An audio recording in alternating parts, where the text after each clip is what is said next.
প্রিয় খামারি ভাইয়েরা, আসসালামু আলাইকুম। শীতে ঠান্ডাজনিত সমস্যা মুরগির সবসময় লেগে থাকে।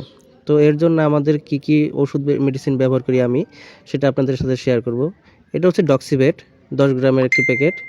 তো এটা আপনার ঠান্ডার জন্য ভালো কাজ করে। এটা অনেকেই আপনাদের সাজেস্ট করবে যে ডক্সিভেটটা ভালো কাজ করে।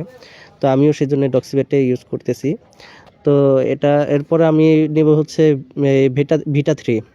এটা হচ্ছে আপনার প্যারালাইজড বা হচ্ছে গিয়ে আপনার এই ভিটামিন বি 3 সব ধরনের এটাতে পুষ্টি আছে। প্যারালাইজ জনিত হাড়ের যে সমস্যা সেগুলো ঠিকঠাক করবে। তো শীতের মধ্যে এটা একটা গুরুত্বপূর্ণ একটা ওষুধ। এটা লাগে। তো লাইসোভিট মোটামুটি আপনারা সবাই চেনেন। তো লাইসোভিটের কাজ কি? এটা হচ্ছে আপনার পাকস্থলী পরিষ্কার রাখে, বাচ্চাদের হজম ক্ষমতা বাড়ায় বা মুরগির হজম ক্ষমতা বাড়ায়। এটা হচ্ছে পালমো গোল্ড। এই মেডিসিনটা খুবই এক্সপেন্সিভ বা হচ্ছে কি একটু দামি।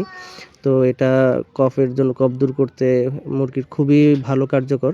এটা স্প্রে করতে হয়, প্লাস খাওয়ায় দিলেও ভালো হয় আর কি, ভালো রেজাল্ট পাওয়া যায়। তো আমি এখন একটু এগুলো সব ওষুধ আজকে খাওয়াবো।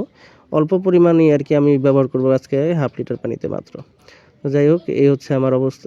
আমি এভাবেই আজকে ইনশাল্লাহ ব্যবহার করব। আপনারাও